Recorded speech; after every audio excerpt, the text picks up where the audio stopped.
El Kybalión, Hermes Trismegisto, filosofía hermética. El Kybalión, obra cumbre del ocultismo universal, reúne enseñanzas fundamentales y secretas que han influido en los sistemas filosóficos de todas las razas y culturas desde el antiguo Egipto. Son máximas originales, axiomas y preceptos formulados por Hermes Trismegisto. La sabiduría atribuida a este personaje en la antigüedad combinaba un conocimiento tanto del mundo material como del espiritual.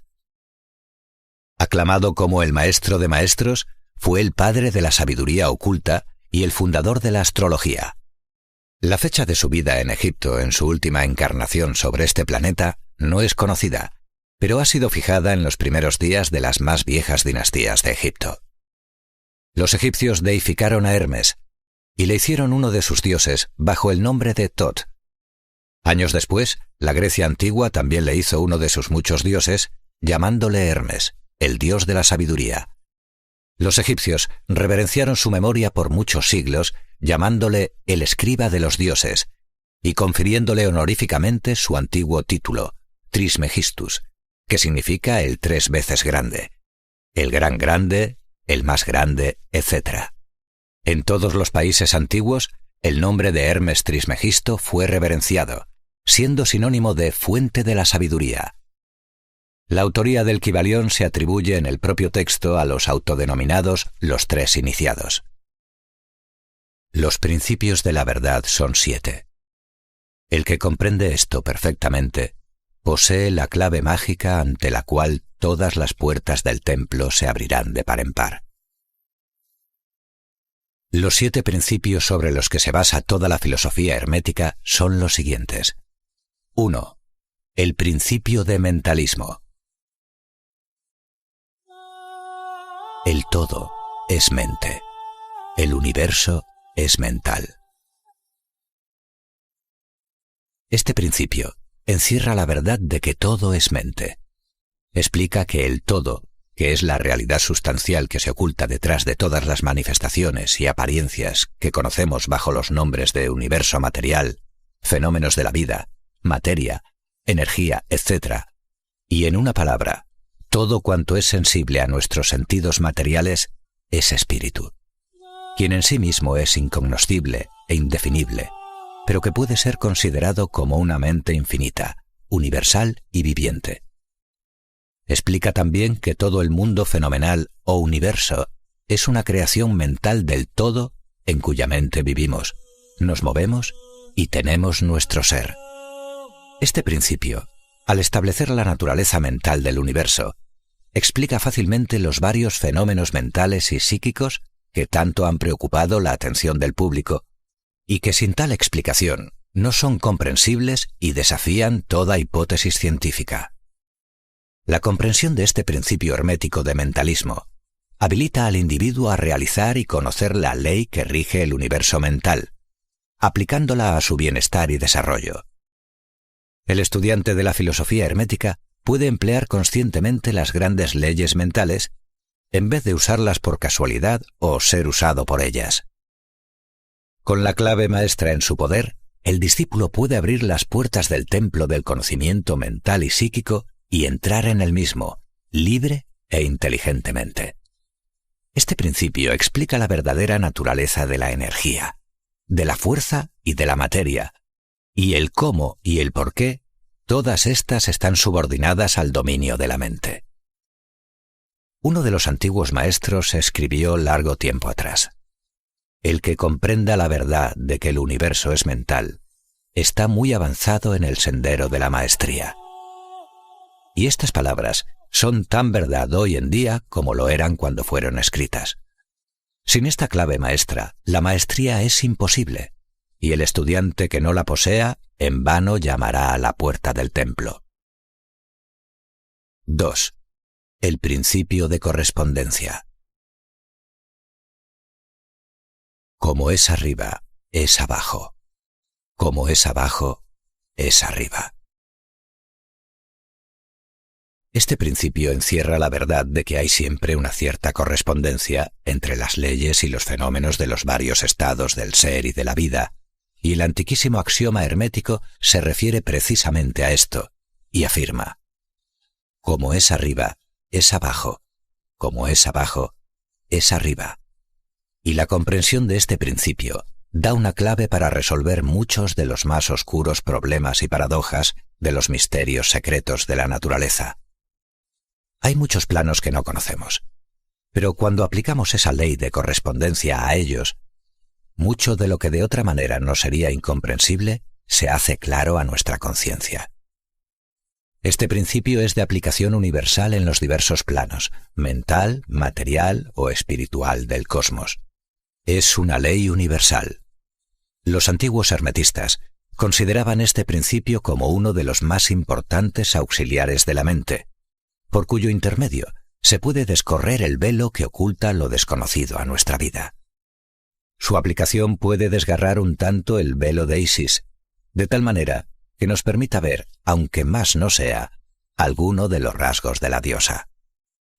De igual manera que el comprender los principios de la geometría habilita al hombre para medir el diámetro, órbita y movimiento de las más lejanas estrellas, mientras permanece sentado en su observatorio, así también el conocimiento del principio de correspondencia habilita al hombre a razonar inteligentemente de lo conocido o lo desconocido. 3. El principio de vibración.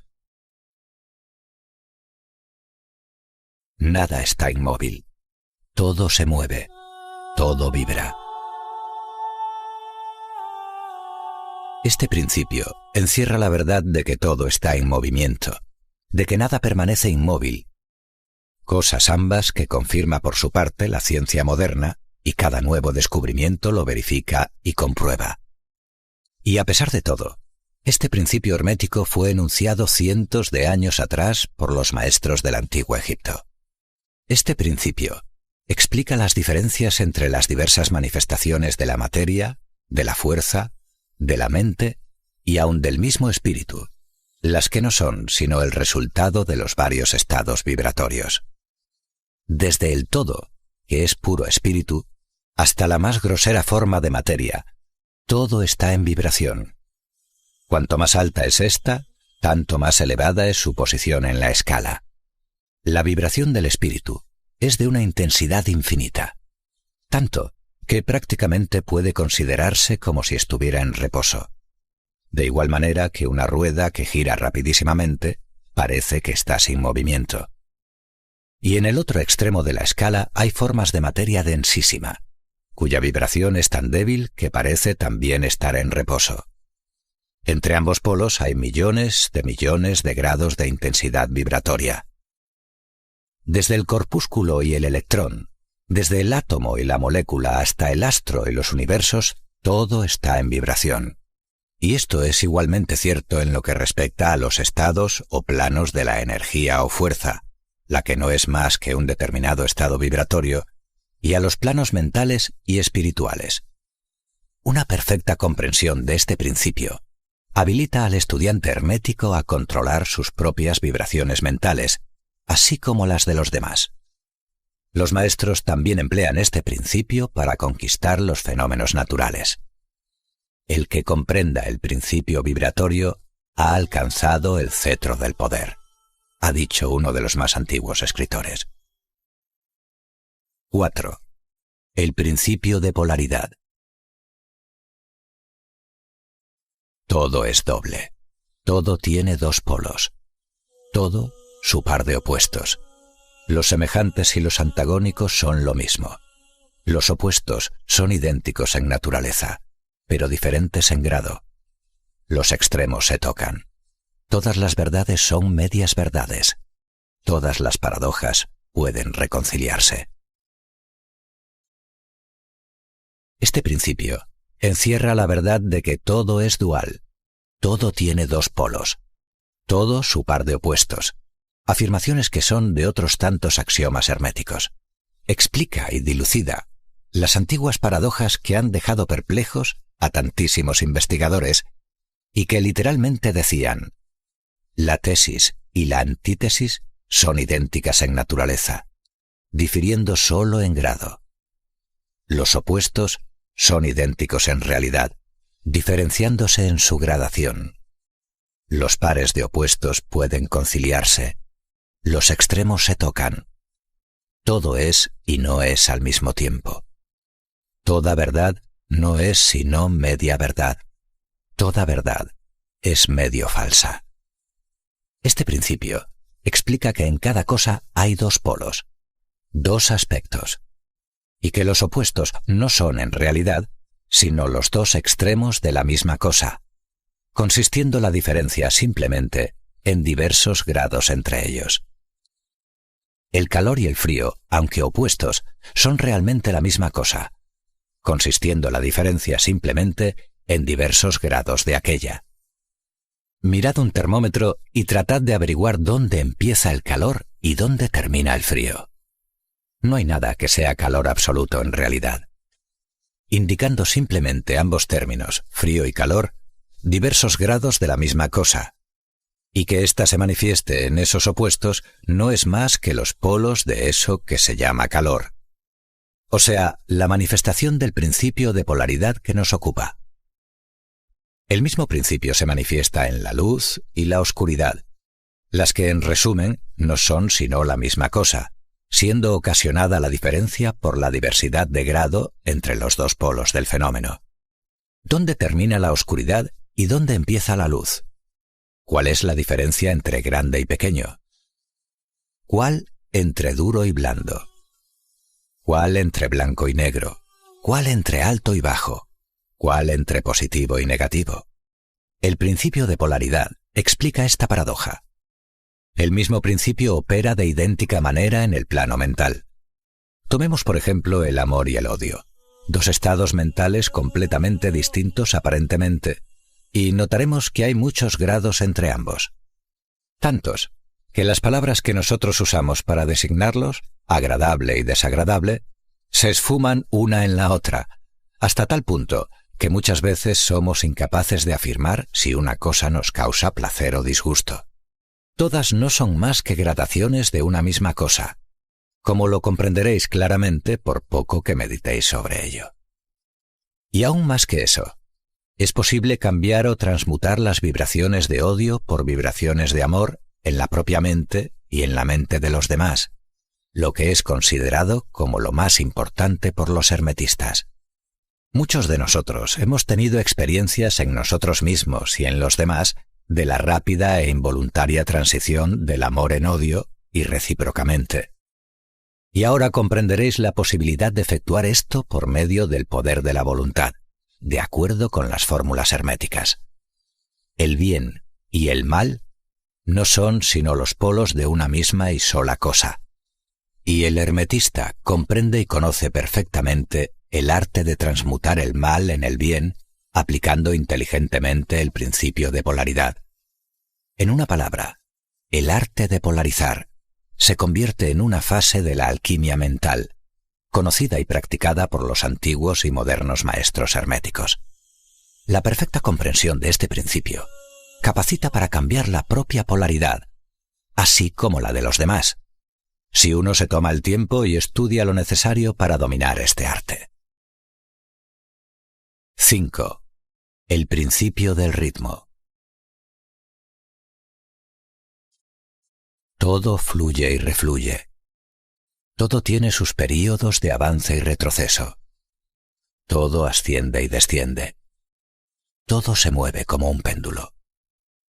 La medida de su movimiento hacia la derecha es la misma que la de su movimiento hacia la izquierda. El ritmo es la compensación. Este principio encierra la verdad de que todo se manifiesta en un determinado movimiento de ida y vuelta, un flujo y reflujo, una oscilación de péndulo entre los dos polos que existen de acuerdo con el principio de polaridad, descrito un momento atrás. Hay siempre una acción y una reacción, un avance y un retroceso, una ascensión y un descenso. Y esta ley rige para todo. Soles, mundos, animales, mentes, energía, materia. Esta ley lo mismo se manifiesta en la creación como en la destrucción de los mundos, en el progreso como en la decadencia de las naciones, en la vida, en las cosas todas y finalmente en los estados mentales del hombre. Y es con frecuencia a esto último que creen los hermetistas que este principio es el más importante. Los hermetistas han descubierto este principio, encontrándolo de aplicación universal, y han asimismo descubierto ciertos métodos para escapar a sus efectos mediante el empleo de fórmulas y métodos apropiados. Emplean para ello la ley mental de neutralización. No pueden anular el principio o impedir que opere, pero han aprendido a eludir sus efectos hasta un cierto grado que depende del dominio que se tenga de dicho principio. Saben cómo usarlo en vez de ser usados por él. En este y en otros parecidos métodos consiste la ciencia hermética.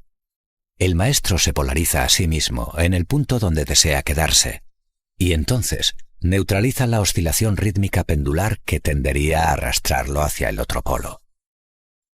Todos los que han adquirido cierto grado de dominio sobre sí mismos ejecutan esto hasta cierto punto, consciente o inconscientemente, pero el maestro lo efectúa conscientemente, y por el solo poder de su voluntad alcanza un grado tal de estabilidad y firmeza mental casi imposible de concebir por esa inmensa muchedumbre que va y viene en un continuado movimiento ondulatorio, impulsada por ese principio de ritmo. Este, así como el de la polaridad, ha sido cuidadosamente estudiado por los hermetistas, y los métodos de contrabalancearlos, neutralizarlos y emplearlos forman una de las partes más importantes de la alquimia mental hermética. 6. El principio de causa y efecto. Toda causa tiene su efecto. Todo efecto tiene su causa. Todo sucede de acuerdo a la ley. La suerte no es más que el nombre que se le da a la ley no reconocida. Hay muchos planos de casualidad, pero nada escapa a la ley. Este principio encierra la verdad de que todo efecto tiene su causa y toda causa su efecto. Afirma que nada ocurre casualmente y que todo ocurre conforme a la ley. La suerte es una palabra vana, y si bien existen muchos planos de causas y efectos, dominando los superiores a los inferiores, aún así, ninguno escapa totalmente a la ley. Los hermetistas conocen los medios y los métodos por los cuales se puede ascender más allá del plano ordinario de causas y efectos, hasta cierto grado, y alcanzando mentalmente el plano superior, se convierten en causas en vez de efectos. Las muchedumbres se dejan llevar, arrastradas por el medio ambiente que las envuelve, o por los deseos y voluntades de los demás, si éstos son superiores a las de ellas. La herencia, las sugestiones y otras múltiples causas externas las empujan como autómatas en el gran escenario de la vida. Pero los maestros, habiendo alcanzado el plano superior, dominan sus modalidades, sus caracteres, sus cualidades y poderes, así como el medio ambiente que los rodea, convirtiéndose de esta manera en dirigentes en vez de ser los dirigidos. Ayudan a las masas y a los individuos a divertirse en el juego de la vida, en vez de ser ellos los jugadores o los autómatas movidos por ajenas voluntades. Utilizan el principio en vez de ser sus instrumentos. Los maestros obedecen a la causalidad de los planos superiores en que se encuentran, pero prestan su colaboración para regular y regir en su propio plano. En lo dicho está condensado un valiosísimo conocimiento hermético. Que el que sea capaz de leer entre líneas lo descubra es nuestro deseo. 7. El principio de generación. La generación existe por doquier. Todo tiene su principio masculino y femenino. La generación se manifiesta en todos los planos. Este principio encierra la verdad de que la generación se manifiesta en todo, estando siempre en acción los principios masculino y femenino. Esto es verdad no solamente en el plano físico, sino también en el mental y en el espiritual. En el mundo físico, este principio se manifiesta como sexo, y en los planos superiores toma formas más elevadas, pero el principio subsiste siempre el mismo. Ninguna creación física, mental o espiritual es posible sin este principio. La comprensión del mismo ilumina muchos de los problemas que tanto han confundido la mente de los hombres. Este principio creador obra siempre en el sentido de generar, regenerar y crear. Cada ser contiene en sí mismo los dos elementos de este principio. Si deseáis conocer la filosofía de la creación, generación y regeneración mental y espiritual, debéis estudiar este principio hermético, pues él contiene la solución de muchos de los misterios de la vida.